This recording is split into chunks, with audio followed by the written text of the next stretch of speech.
Oftentimes when we talk about resurrection in the West, we talk about the individual notion of when I die, if I'm a follower of Jesus, I get to spend eternity with God, which is true. And I certainly believe that. Jesus even says it here in John chapter 11.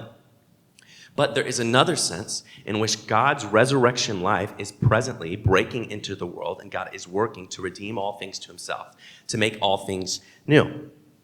And so what I want to do is I want to look at how Jesus' resurrection life over the past 2,000 years has broken into society and brought life into a lot of pockets that you may be unaware of. Actually, places that have massively benefited and impacted your life that have been built upon a bedrock of Jesus' life and teachings. To quote, or to reference one of my friends who planted a church in Georgia, he said that in his community, Jesus has a reputation problem, that people associate him with a lot of other things. I'm not going to say the exact words that he used, but there weren't very nice words that people thought of Jesus. And I would say that Christianity also has a reputation problem, and in some ways, rightly so, because Christians have been associated with a lot of awful things and have perpetuated a lot of terrible things in the name of faith. Things like the Crusades, slavery, Christian nationalism, bigotry, racism, sexism. I can go on and on and on with the list of things. But at the same time, I want to make a case that Jesus is the most influential person in all of human history. And the question is, how has Jesus' resurrection life changed the world? To quote a pastor, and he's on the board of Fuller Theological Seminary, John Ortberg, he said, Jesus is history's most familiar figure. And if I could, I want to recommend a book to you. It's a book called Who Is This Man by John Ortberg. I'm about 40 or 50 pages shy of finishing this book, which normally I wouldn't want to recommend a book that I haven't totally finished, but the first 100 pages are worth the cost of admission. The first chapter alone, I highlighted a ton of. So for the rest of my sermon, or a lot of it, it's either going to be direct quote or paraphrasing. I told someone before I preached this, I was like, I'm about to quote and reference somebody outside of Jesus more than I ever have, because this stuff was, mind-boggling. This is from a Yale, and also I'm going to be listing some historians and other people from a variety of different backgrounds. If I mispronounce a name, I'm sorry. I read it. Don't know exactly how it's said. This is the first one. Yale historian Yaroslav Pelikan, hopefully I got that right, said this: regardless of what anyone may personally think or believe about him, Jesus of Nazareth has been the dominant figure in the history of Western culture for almost 20 centuries. If it were possible, with some sort of super magnet, to pull up out of the history every scrap of metal bearing at least a trace of his name, how much would be left? Now, the irony of, there's so much irony in the whole Jesus story, right? If you read in like Luke chapter 2 and other places where it describes Jesus' birth, it contrasts King Herod with this baby who was born of a virgin mother and put in a feeding trough. We're going to talk in a minute about children and how that's actually really profound, that the Savior of the world is even depicted as a child. But he was crucified on a cross. Do you know whose name is remembered now? Not the ones who executed him, unless you're talking about like Little Caesar's Pizza or something along those lines, or a dog name, or maybe a restaurant. The name that is remembered is Jesus of Nazareth. And ironically, Jesus had more followers 100 years after his death than he did during his life. He had more followers 500 years, 1,000 years, 2,000 years later. H.G. Wells, in the book The Greatest Men in History, said that a historian like myself, who doesn't even call himself a Christian, finds the picture centering irresistibly around the life and character of this most significant man. The historian's test of an individual's greatness is, what did he leave to grow? Did he start men to thinking along fresh lines with a vigor that persisted after him? By this test, Jesus stands first. So I want to dive into a couple different ways that Jesus has radically altered the way that we collectively, and I don't even mean just Christians, we collectively view the world and the way that we operate. So the first one would be that of children. In the ancient world, there certainly were great parents and loving parents, in the same way that now there are great and loving parents and not so great parents. But in the ancient world, children were not deemed as being of much value, especially as in comparison to today. Children usually often weren't named until the 8th day. And there was a number of reasons for this, but until then, the child could be killed. or even left out via a practice that became known as exposure, where they would leave a child often on a dump or dunghill to die. That's not to mention disabled children or women as opposed female children as opposed to male children. Jews historically opposed this practice because of their faith. And here comes this man, Jesus, who is depicted, we don't know a lot about his childhood, but we know about his birth, who's depicted as being a child of a virgin mother put in a feeding trough. Here comes this man who says, how do you be great? Well, talks about letting the little children come to me.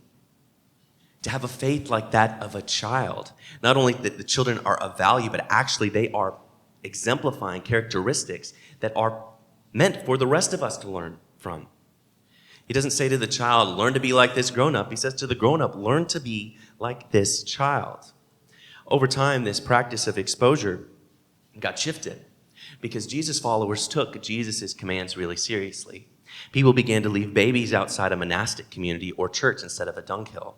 The beginnings of what would be known as orphanages began to rise, usually associated with monasteries or cathedrals. In addition to that, Jesus' followers really took to heart Jesus' teaching concerning the care for the least of these and the care of the sick.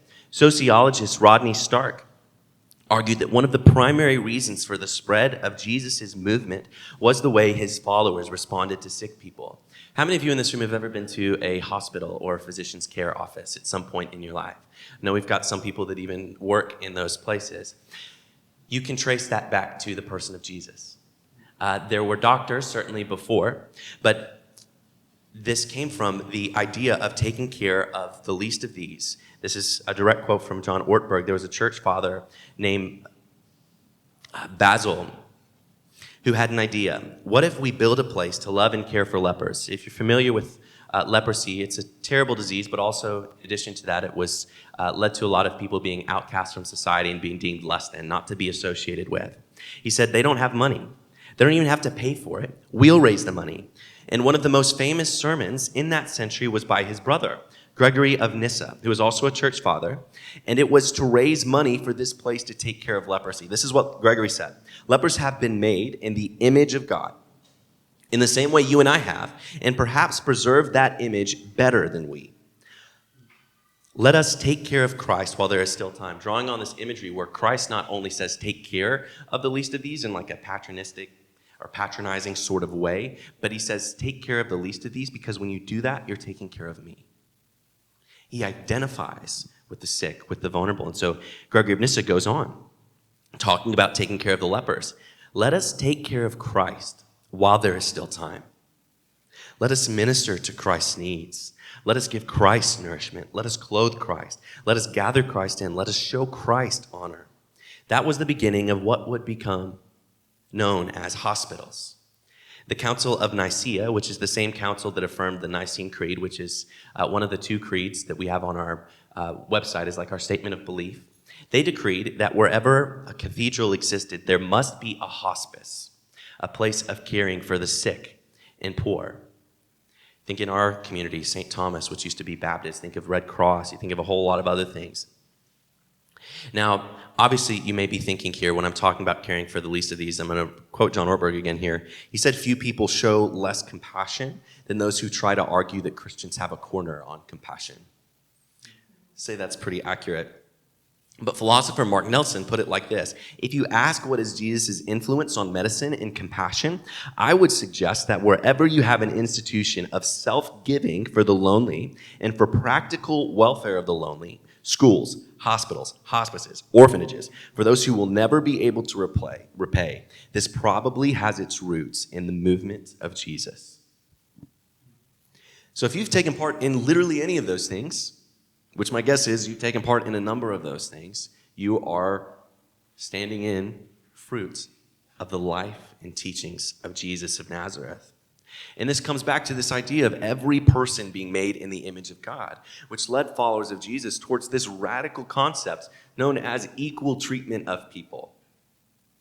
To quote the Reverend Dr. Martin Luther King Jr., that there are no gradations of the image of God. That regardless of whether you are rich or poor, male or female, whatever your socioeconomic status is, Everyone bears the mark of the image of God. Historian Thomas Cahill references Galatians 3:28, which talks about there no longer being male nor female, Jew nor Gentile, slave nor free, for we are all one in Christ Jesus, which is not a negation of how those roles impact our lives, but it's saying at the foot of the cross, we are all equal.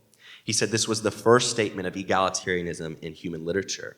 Even our own Declaration of Independence said that we hold these truths to be self-evident, that all men are created equal. Now, we can obviously say that this has not been exemplified in a number of different ways, but this stems from Jesus because this was not so self-evident to the ancient world. Aristotle, y'all heard of Aristotle before? Very influential, but he wrote that inequality concerning things like masters and slaves was the natural order of things. And yet here comes Jesus, who says every person matters, who taught the rich and the poor, the healthy and the sick, masters and slaves. He taught everyone. And even if people had different roles outside the context of the church, in the church, they were of equal value. And in fact, there's plenty of scriptures and teachings to say that actually you give more value to those that might have less value outside the church. Every person matters. Jesus' teaching inspired a person named William Wilberforce, who converted to Christianity. Then he went to John Newton for career advice, and Newton told him to devote his entire life to the abolition of slavery. In addition to this, women, Jesus radically changed the way that people treat women. In ancient Athens, laws about women were largely laws about property. Laws like we would have about a car or a house or something along those lines. But Jesus taught, and the scriptures taught, that what earthly fathers gave to their firstborn son, God offers to give to all who trust in him. A radical concept. And also that the highest calling of a woman is not children, which is what they were associated with in the ancient world, but rather to be one who loves God with all that they are, loves their neighbor as themselves. The same is that of a man. Furthermore, roughly half of the households Paul mentions that form the infrastructure of the early church are headed by women. Women began to find value in a new community for which they could devote their lives. There was a Roman officer named Pliny the Younger who noted in a letter to the emperor that in order to learn about the faith, I judged it all the more necessary to find out what the truth was by torturing 2 female slaves who were called deaconesses. If you notice there, his derogatory language towards the women versus what they were offered within the context of the church. That in the church, everyone was meant to be on equal playing field based on the lives and teachings of Jesus. Even Jesus' teaching concerning taking care of the orphan and the widow in Rome. Widows were expected to be fined if they didn't remarry in 2 years. And yet here Jesus comes in and talks about taking care of the orphans and the widows in James chapter 1. Talks about true religion that is undefiled before the Father is this, to visit the orphans and the widows in their affliction. That for Jesus, the widows had something to offer to society and actually ought to be taken care of, not pay society. Jesus inspired a woman named Julian of Norwich in 1393 to write the first book in English ever written by a woman, the 16 Revelations of Divine Love, which is so profound that it is studied to this day. Furthermore, the longest conversation recorded in Scripture between Jesus and one other person is between Jesus and a Samaritan woman at a well. There's a lot to be unpacked within that story, but it was quite a big deal. And certainly, once again, to quote John Ortberg here, Jesus' life and teaching were sometimes more disregarded inside the church than out. And few people show less compassion than those who claim Christians have a corner on compassion. So certainly these things have not always been exemplified, but I'm trying to make a point here that these things come from the teachings of Jesus. Education also has been radically shifted by the person of Jesus. In the Greco-Roman world, formal education was reserved for male children, particularly of wealthy families. But then Jesus was a great rabbi, a teacher who taught all people and instructed his followers to make disciples of all nations, teaching them to observe all that he has commanded. And so you know what they did? They began to teach all people, and for centuries, I'm quoting here again, monasteries were the only institutions in Europe for the acquisition, preserving, and transmitting of knowledge. A Jesus follower named Benedict collected so many ancient manuscripts that he became known as the godfather of libraries. So those of y'all book nerds like me, it was a way in which Christians tried to exemplify this idea of loving the Lord your God with all of your mind. In fact, the single greatest preserver of pagan or non-Christian classical documents was actually followers of Jesus, because they were aiming to provide a way in which we could learn more about who God is. From monasteries came universities, and the first ones, like one in Paris around the 12th century, Oxford and Cambridge in the 13th, were started by followers of Jesus. Why? So people could love the Lord their God with all their minds. When we come to the idea of universal literacy, or a goal for it, that was influenced by Martin Luther, who had this idea of the priesthood of all believers, for the goal for people to study scriptures for themselves. The first law to require mass universal education in the U.S. was called the Old Deluder-Satan Act, because Satan was associated with not being able to know and not being able to read. That was in 1647 in Massachusetts. Some of y'all, I know, because I know some of y'all's stories, grew up in church and grew up in churches that did Sunday school. Is that a familiar word for y'all, Sunday school? Is anybody familiar with how that got started? So it was not just started as a way to just like have Christians exist in like a holy huddle. It was started in 1780 by a Jesus follower in Great Britain named Robert Raikes, who could not stand the cycle of poverty and ignorance that was destroying little children, a whole generation. They had to work 6 days a week, so he started a school for free on the day that they were off to teach them things like reading and writing and learning about God. And this became known as Sunday school. Alphabets, dictionaries, grammars, a number of things, written language in a lot of places came from people who were following Jesus, who were working to translate the Bible. And of course, there have been plenty of examples where people equated colonization with mission work and all this other stuff that was really terrible. But there also has been a lot of wonderful things that has come out of it. Science also owes a lot to that of Christianity, because unlike Plato, Christianity held to a value that said matter is good. Why? Because in the beginning, God created the heavens and the earth. And he made all these things, and what did he say? It was good. Plato didn't think that matter was the best. He thought it was the spiritual that was more important. Pioneers like Francis Bacon, Galileo, Louis Pascal, Isaac Newton, George Washington Carver, and a whole lot more viewed their work as learning to think God's thoughts. Mechanical clocks. You know how they got started? Monks who needed to know when to pray. The first we learned about the invention of eyeglasses was around the year 1300. And yes, I did wear eyeglasses just to point to these today, but these are real eyeglasses that I actually do use to read when I'm working at my computer. But I wore them particularly so I could point to them at this moment. The first we hear of them mentioned was in a sermon in 1300, because monks required them to read over text. So if you wear glasses, thanks to people who loved Jesus and wanted people to be able to read. There's a whole lot more I could say concerning humility. Humility now being a virtue is directly attributed to Jesus. That would have been associated with weakness. Forgiveness and love of enemies. There was a German political theorist named Hannah Arendt, who was the first woman appointed to a full professorship at Princeton. She claimed that forgiveness and love of enemies is a distinctly Christian contribution to the human race. To give you a practical example, Jesus' teaching inspired a man named Leo Tolstoy. Leo Tolstoy inspired a man who was a British lawyer who is known as Mahatma Gandhi. Gandhi did not become a Christian, but then a man named the Reverend Dr. Martin Luther King Jr. was inspired by Jesus' teachings and Gandhi's methods to do what he did and change where we're at today. Church and state, the separation of church and state stems from, ironically, followers of Jesus. And I'm quoting again from John Ortberg here, so you can take it up with him if you disagree, but you can take it up with me too. I totally agree with this. He said, Jesus' followers have often behaved worse when they have possessed political power than when they were persecuted by it.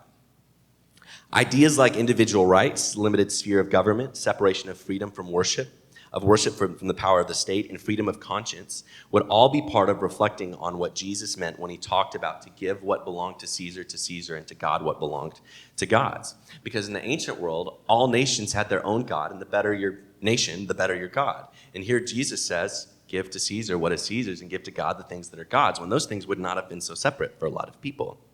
This stems from those who follow Jesus. And if we're going to wrap it up, as the band kind of comes back up here, even at the end of your life, most of us probably will be buried in a graveyard or cemetery. This was taken from Jesus' followers. Cemetery itself comes from a Greek word meaning sleeping place, expressing the hope of resurrection. Whenever you see a cross, symbolizing that. When did this symbol of capital punishment become something that was exemplifying the hope for resurrection? Jesus' resurrection has permanently altered the course of human history. And I don't know about you. I know that was kind of a deep dive in drinking from a fire hose, but it makes me really excited to be part of this movement of those who follow Jesus. And once again, I keep thinking about that quote that the people who have the least compassion seem to be those who think that Christians have a corner on compassion. But my point is, regardless of whether things are directly Christian or not, Jesus' resurrection life is already breaking into society, that we benefit today from being able to read from these screens, all of us, because of the person of Jesus. Those of us, including myself in this, that are wearing eyeglasses can benefit from that. Those of us wearing watches can benefit from the life and teachings of Jesus. Those of us who've gone to school, who visited a hospital, who think it's important to take care of the poor, to take care of the sick, those who don't have money. That's all that is from Jesus. And praise God that we get to join in with him on his resurrection work.